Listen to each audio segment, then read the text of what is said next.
Good morning, class.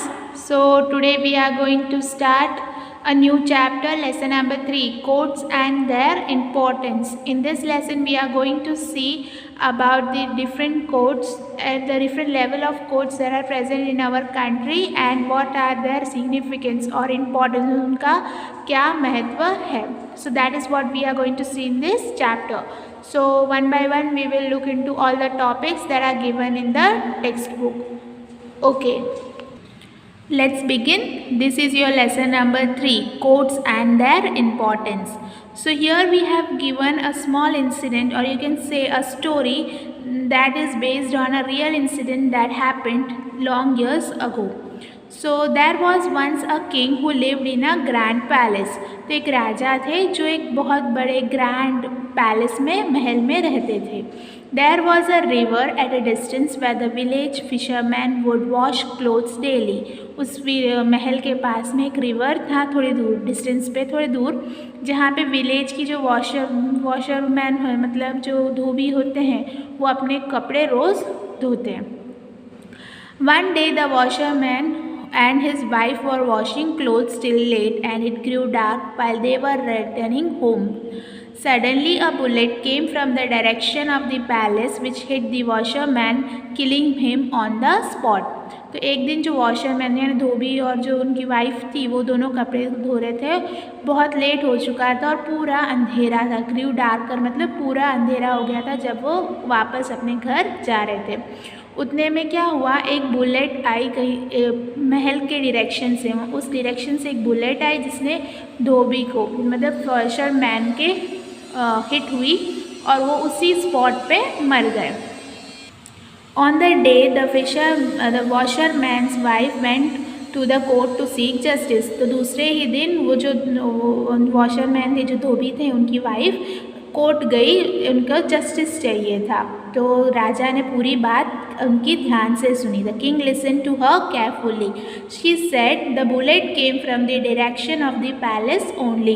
तो bullet कहाँ से आई थी? पैलेस के डायरेक्शन से, मतलब पैलेस से ही वो बुलेट आई थी. The king thought over the matter for a while and asked her to come the next day. राजा ने उनकी बात पूरी अच्छे से ध्यान से सुनी और उनको बोला दूसरे दिन आने. When the king investigated the matter, he found out that it was the queen who had fired the shot. तो लास्ट में जब किंग ने पूरी इन्वेस्टमेंट की, उसके बाद उन्हें क्या पता चला कि वो जो बुलेट थी वो किसने शूट की थी? It was the queen who had shooted the bullet. She was fond of hunting but had no intention of killing the washerman. मतलब उन्हें हंटिंग का मतलब शिकार करने का शौक था, पर उनका कोई इंटेंशन नहीं था उस फिशर में, उस धोबी को मारने का.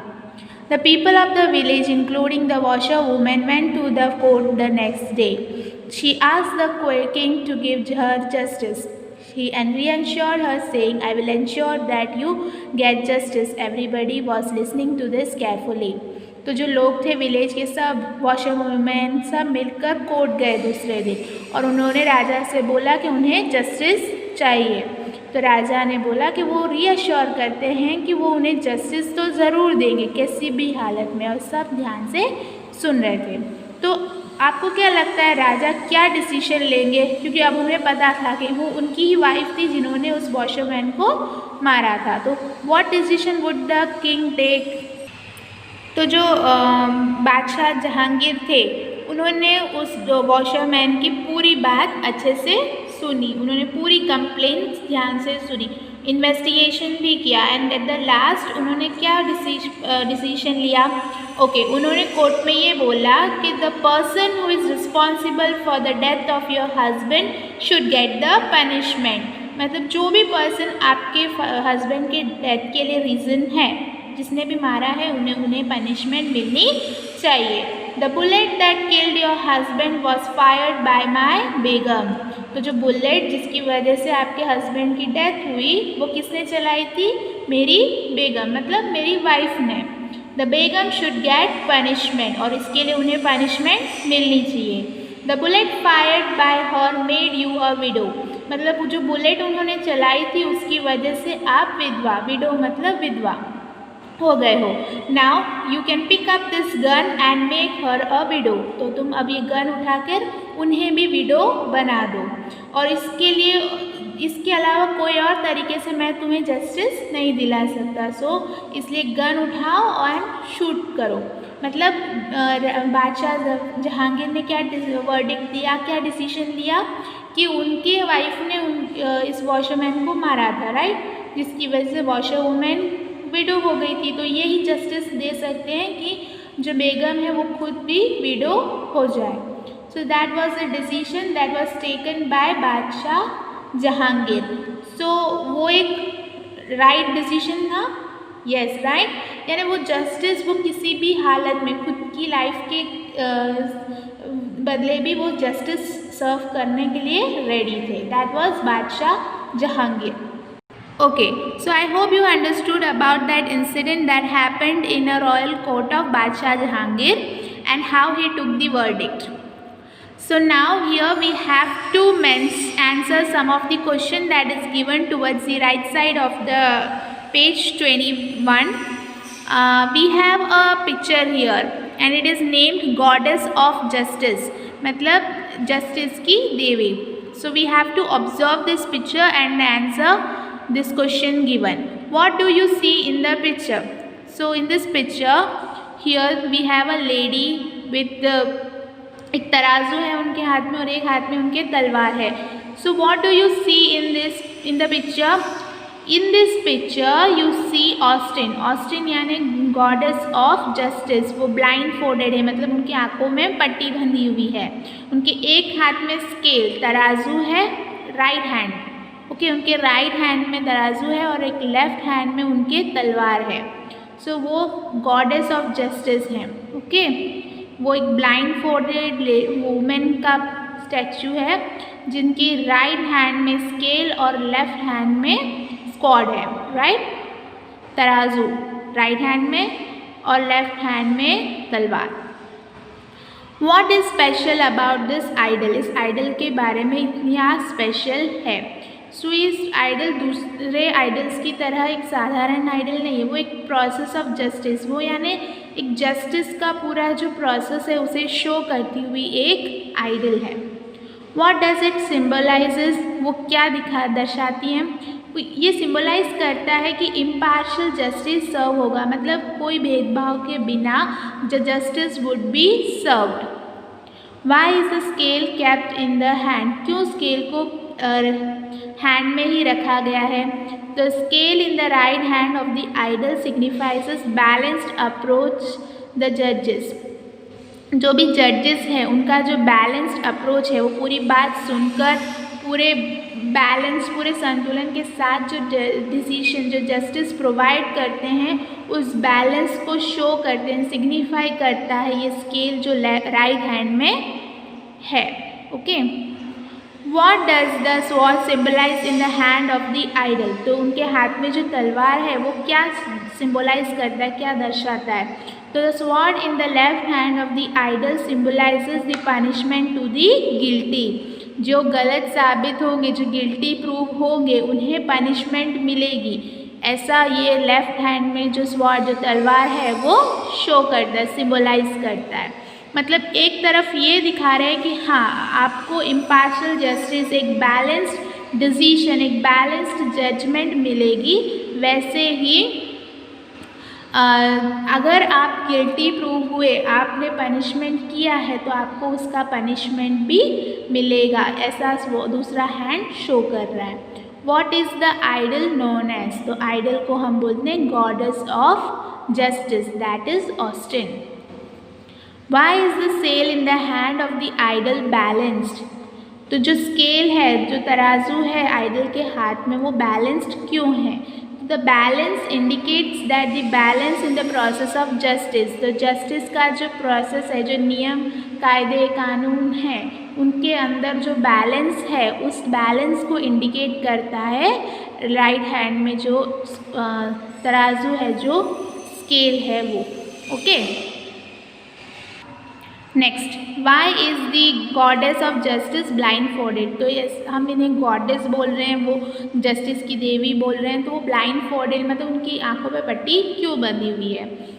तो यानी blind folded goddess of justice indicates balance absence of likes and dislikes, मतलब किसी के लिए प्यार या किसी के लिए नफरत ऐसा कुछ भी उधर नहीं है। Prejudice and favour in imparting justice to one and all, मतलब किसी के साथ कोई भेदभाव करे बिना सबको जस्टिस प्रोवाइड करना, जो भी उनके पास जस्टिस मांग कर आए उन्हें जस्टिस सर्व करना, वही उस blind folded goddess of justice का इंडिकेशन है, मतलब सिग्निफिकेंस है कि मतलब सामने कोई भी खड़ा हो, कोई पसंद नापसंद या फेवर कुछ भी नहीं है, जस्टिस आपको सर्व होगा बिना किसी भेदभाव के। That is what it is indicating. Why does she not give a wrong verdict, वो गलत डिसीजन क्यों नहीं लेते हैं। तो the goddess of justice can not give a wrong verdict because all are equal before law and every case is decided impartially on its merit, मतलब जो भी उनके पास अपनी कंप्लेन लेकर आता है वो सब इक्वल है, मतलब हर एक पर्सन लॉ के आगे इक्वल है। तो कोई भी केस हो उसका डिसीजन इम्पार्शल तरीके से किसी और की तरफ झुकाव के बिना, उसके आगे क्या होगा ये सोचे बिना डिसीजन सर्व होते हैं। Therefore injustice is not delayed to any person, इसकी वजह से किसी भी पर्सन को इनजस्टिस प्रोवाइड ना हो, ये डिसीजन उस बेसिस पर लिया जाता है। So that's it about the questions that are given here. Now we will read and understand the few statements that are given below. Okay. Our country is a democratic country, right? We know that our country is a democratic country where we are given certain freedoms. The judiciary of our country is independent and unbiased. तो जो हमारी country का law है, जो judiciary है, वो independent भी है, मतलब किसी पर डिपेंडेंट नहीं है, खुद के डिसीजन इंडिपेंडेंटली लेता है, और अनबायस्ड है, मतलब किसी की तरफ पार्शल नहीं है, झुकाव नहीं है, मतलब वो डिसीजन राइट और रॉन्ग के बेसिस पे लेता है, ना कि किसी के प्रेशर में। Those who do not abide by the law are considered as criminals. जो लॉ को नहीं मानते, जो लॉ के अगेंस्ट जाते, नियमों के अगेंस्ट जाते, उन्हें हम क्रिमिनल्स बोलते हैं। Such criminals deprive people of their rights. तो हमें हमारे कॉन्स्टिट्यूशन के अकॉर्डिंग कुछ फंडामेंटल राइट्स प्रोवाइडेड हैं, और वो जो क्रिमिनल्स जो लॉ को नहीं मानते वो दूसरे लोगों के राइट्स से उन्हें वंचित रखते हैं, तो डिप्राइव करते हैं। Our country has the benefit of the judiciary at all levels. तो हमारी कंट्री में जुडिशरी अलग अलग लेवल्स पे वर्क करती है, यानी 3 लेवल्स हैं कोर्ट के, तालुका कोर्ट, डिस्ट्रिक्ट कोर्ट और एक state level. The court known as taluka court, district court and high court. और जजमेंट सिविल केस की भी और क्रिमिनल केसेस की भी पास होती है। For the judiciary to function quickly and inexpensively, लोक तालुका अदालत have been put in practice. तो लोक अदालत भी हैं जो जस्टिस ज़्यादा इजीली और इनएक्सपेंसिव, महंगे तरीके से ना, ज़्यादा महंगा ना हो, इसलिए लोक अदालत भी डिफरेंट लेवल्स पे वर्क करती हैं। So we have 3 levels in which our court work, that is high court, district court, and then at the lower level we have taluka court. Here in this figure it is shown the different levels. The topmost is high court, then district court and taluka court. So the court at the lower level is known as taluka court, और उन courts को हम trial courts भी बोलते हैं। District courts जो हैं वो तालुका कोर्ट से जस्ट अबाव थोड़े ऊपर होते हैं, और सबसे हेड इन डिस्ट्रिक्ट कोर्ट का क्या होता है, हाई कोर्ट। ओके, तो here in this figure we have shown the Gujarat high court. So this is how our Gujarat high court looks like. Okay, here we have an incident of Hansaba's land. Okay, so there was once a landlord in a small town whom everyone was afraid of. एक landlord थे, ज़मींदार, जिनसे सब डरते थे। He owned a majority of land area in the town, उस town की majority land किसके अंडर थी? हिज लैंडलॉर्ड, इस जमींदार के अंडर थी. There was an old lady Hansaben whose farm was near his land. तो एक लेडी थी हंसाबेन जिनका फार्म इस लैंडलॉर्ड के लैंड के पास था और लैंडलॉर्ड उस एरिया, उस लैंड फार्म को भी उनके कैप्चर करना चाहता था, मतलब उनके लैंड के अंदर ले लेना चाहता था.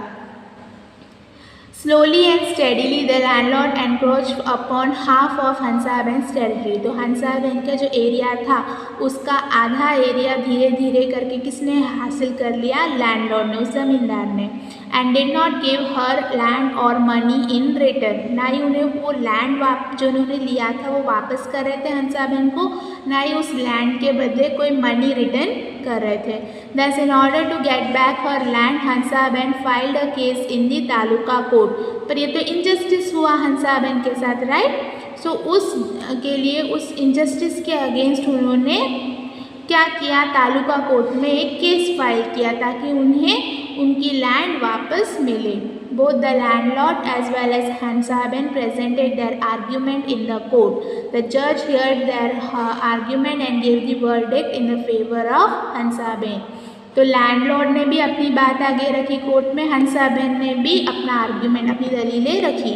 फिर जज ने दोनों आर्ग्यूमेंट्स को सुनकर किसके हक में डिसीजन दिया, किसके फेवर में दिया? हंसाबेन के फेवर में दिया, क्योंकि उनके राइट्स वहाँ पे उनके साथ इनजस्टिस हुआ था, राइट? तो कोर्ट ने वर्डिक्ट सुनाया किसके फेवर में? हंसाबेन के. ओके. तो जो सिविल केसेस होती हैं वो तालुका कोर्ट में सुनाई देती हैं, और जो हाउस, किसी के लैंड की, प्रॉपर्टी की केसेस हो, वो से सब हम किसके अंडर आता है? वो सब सिविल केसेस के अंडर आता है. किसी का घर है, किसी के लैंड रिलेटेड इशू है, किसी की प्रॉपर्टी रिलेटेड इश्यूज़ में ये सब केसेस सिविल केस के अंडर आते हैं और सिविल केस को हम तालुका कोर्ट में एड्रेस कर सकते हैं. If people do not get justice in taluka court then they can appeal in the district court. अगर उन्हें लगता है कि तालुका कोर्ट में उनको डिसीजन सही नहीं मिला, उनके फेवर में डिसीजन नहीं हुआ, उन्हें न्याय नहीं मिला, तो वो क्या कर सकते हैं? वो डिस्ट्रिक्ट कोर्ट में अपना केस फाइल कर सकते हैं.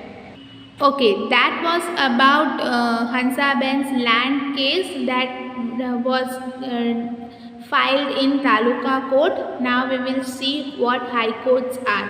So हमारी कंट्री में हाईएस्ट कोर्ट, सबसे ऊंचे लेवल का कोर्ट हम बोलते हैं सुप्रीम कोर्ट को, और हर स्टेट में एक हाई कोर्ट होता है. हमने प्रीवियस पेज पे गुजरात हाई कोर्ट की एक पिक्चर भी देखी.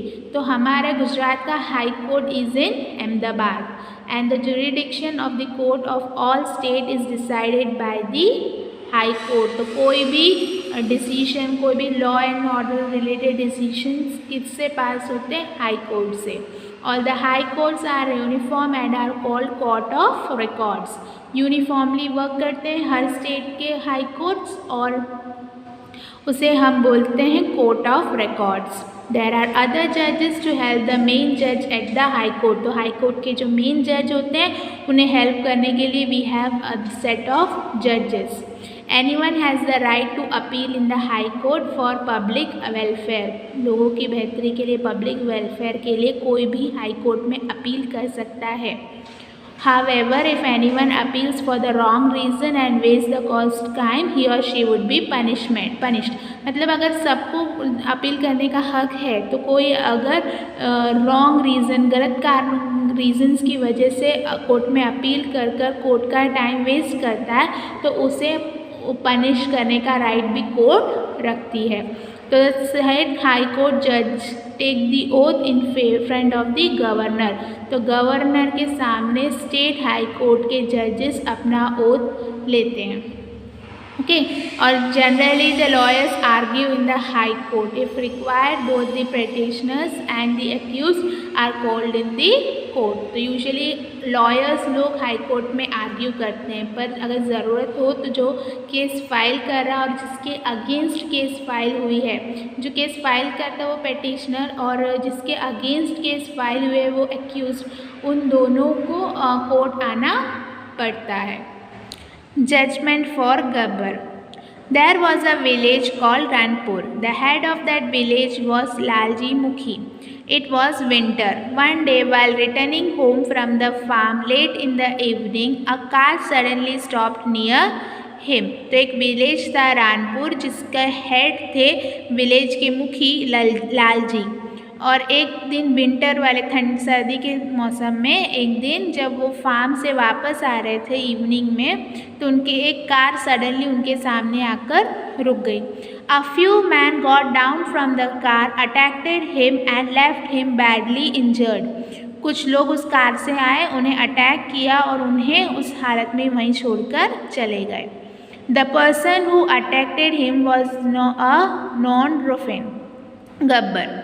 मुखी filed a case against Gabbar and got him arrested. ये जो बहुत एक गुंडे टाइप के लोग था गब्बर जिन्होंने उन पर अटैक किया था, तो मुखी ने उनके अगेंस्ट केस फाइल किया और उन्हें पुलिस से अरेस्ट करवा दिया। Gabbar was asked to remain present in the court. After the argument from both the lawyers the judgment was passed in Gabbar's favour. Thus Gabbar was set free and Mukhi did not get justice. तो क्या हुआ कि गब्बर ने जो गब्बर थे उन्हें भी जेल कोर्ट में पेश करा गया और दोनों के वकीलों ने अपनी अपनी आर्ग्यूमेंट्स की, और जो जजमेंट हुआ, जो डिसीजन, जो वर्डिक्ट हुआ, वो किसके फेवर में हुआ? गब्बर के फेवर में। पर होना किसके फेवर में चाहिए था? लालजी मुखी के फेवर में, क्योंकि उधर उनके साथ इनजस्टिस हुआ था, राइट। तो पर यहाँ इस केस में क्या हो गया? गब्बर को फ्री कर दिया और मुखी को जस्टिस नहीं मिली। गब्बर kept threatening मुखी repeatedly and even threatened to kill him। पर गब्बर ने क्या किया? मुखी को बार बार धमकी दी। थ्रेटन करना मतलब धमकी देना, और उन्हें मारने की भी धमकी दी। मुखी was fed up of this and thus decided to appeal in the high court। और मुखी को इस सब से गुस्सा आया था, फेड अप हो गए थे वो, और उन्होंने डिसाइड किया कि वो हाई कोर्ट में अपील करेंगे। The high court heard the argument from both the sides and judgment of the high court was different from that of the district court। High court ने दोनों तरफ की आर्ग्यूमेंट सुनी, और जो जजमेंट लिया हाई कोर्ट ने वो क्या था? डिफरेंट था डिस्ट्रिक्ट कोर्ट से, क्योंकि गब्बर वॉज कन्विक्टेड एंड मुखी फाइनली गॉट जस्टिस। तो गब्बर को पनिशमेंट मिली और मुखी को क्या मिला? जस्टिस मिली। Hence, if a person does not get justice from the district court, he or she can appeal in the high court। मतलब अगर एक पर्सन को डिस्ट्रिक्ट कोर्ट में जस्टिस नहीं मिलता तो वो हाई कोर्ट में अपील कर सकता है। तो यहाँ पे कुछ पॉइंट्स दिए हैं जो आपको things to know। So the first one says that every district has a criminal code। Her district में क्रिमिनल कोड होता है। A policeman arrests criminals on the basis of complaint filed against them। तो जो police है वो arrest करती है ऐसे क्रिमिनल्स को उनके अगेंस्ट जो कंप्लेन आई है उसके बिहाफ पर, और उस क्रिमिनल को पनिश करा जाता है, कुछ पेनल्टी या फिर जेल में डाल दो या डेथ सेंटेंस मतलब फांसी की सज़ा, यानी वो उसने कैसा क्राइम किया है उस पर डिपेंड होता है उनकी punishment भी। So on the basis of the type of crime committed by him or her, the penalty or the punishment is decided। Theft, robbery, duel, murder, physical harm or any other kind of fights comes under criminal case। मतलब कोई चोरी कर रहा है या फिर murder कर रहा है, किसी को फिजिकली हार्म कर रहा है, कोई झगड़ा हुआ है, ये सब चीज़ें क्रिमिनल केस के अंडर आती हैं। And when the police get to know about the crime for the first time, तो फर्स्ट चीज़ क्या होती है? एक FIR रजिस्टर होती है, first information report. FIR means first information report. तो जब भी कोई केस पुलिस के पास आता है या कोई क्राइम के बारे में पुलिस को पता चलता है तो पहले FIR रजिस्टर होती है, और उस FIR के बेसिस पे एक्शंस लिए जाते हैं। FIR का फुल फॉर्म होता है, I repeat, first information report. You need to know about that, okay. That's it, children. In the next video we will discuss rest of the lesson. Till then, make sure that you read the lesson, okay? Thank you for listening.